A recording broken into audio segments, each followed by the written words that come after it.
Guys, നമ്മുടെ ഇന്നത്തെ നോമ്പ് തുറ TFA വക. TFA എന്ന് പറയുന്നത് നമ്മുടെ നാടിന്റെ സ്വന്തം ക്ലബ്ബാണ്. ക്ലബിന്റെ വകയായിട്ടാണ് ഇതിന് നോമ്പ് തുറ. അതും കിഡിലും ലൈറ്റ് ഒക്കെ ഇട്ട് ആംബിയൻസ് വൈബിൽ ഇരുന്നാണ് ഗൈസ് നമ്മൾ നോമ്പ് കുറിക്കുന്നത്. നമ്മുടെ ഫൈസലൊക്കെ ഇവിടെ ഉണ്ടായിരുന്നു, കൂടെ MLA ഉണ്ടായിരുന്നു ഗൈസ്. എന്ത് കാര്യങ്ങൾ പറഞ്ഞാലും ഒരു നീരസവും കൂടാതെ നമ്മളോട് സഹകരിക്കുന്ന ഈ സൽമ ഓഡിറ്റോറിയത്തിന്റെ ഉടമ ഓഡിറ്റോറിയത്തിന്റെ ഫ്രണ്ട് ആണെന്ന് പറയത്തോലില്ല ഗൈസ്. കിഡിലെ ആംബിയൻസ് ആയിരുന്നു. ഞാൻ ഇത്രയും ആംബിയൻസ് പ്രതീക്ഷിച്ചില്ല. മൊത്തത്തിൽ ഓടി നടക്കുന്ന ആശിമുഖയെ കാണാൻ. ആശിമുഖാണ് ഗൈസ് മെയിൻ.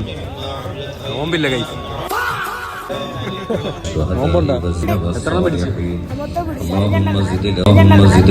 അങ്ങനെ ദുആയൊക്കെ കഴിഞ്ഞ് ബാങ്ക് കുടിച്ച് നമ്മൾ നോമ്പ് കുറിച്ചു. എന്നിട്ട് നേരെ നമ്മൾ നിസ്കരിക്കാൻ വന്ന് നിസ്കാരം കഴിഞ്ഞതിന് ശേഷമാണ് ഗൈസ് ഇനി ബാക്കി ഫുഡും കാര്യങ്ങളൊക്കെ. നിസ്കാരം കഴിഞ്ഞ് നമ്മൾ നേരെ ഫുഡ് കഴിക്കാൻ വന്നിരുന്നു ഗൈസ്. അപ്പോഴാണ് നമ്മൾ ബാബുവിനെ കണ്ടത്. ഞാൻ ഇങ്ങനെ വീഡിയോ എടുത്തപ്പോഴത്തേക്ക് അനങ്ങാവുന്ന ആൾക്കാരൊക്കെ പെട്ടെന്ന് ഭയങ്കര തിരക്കിലായി.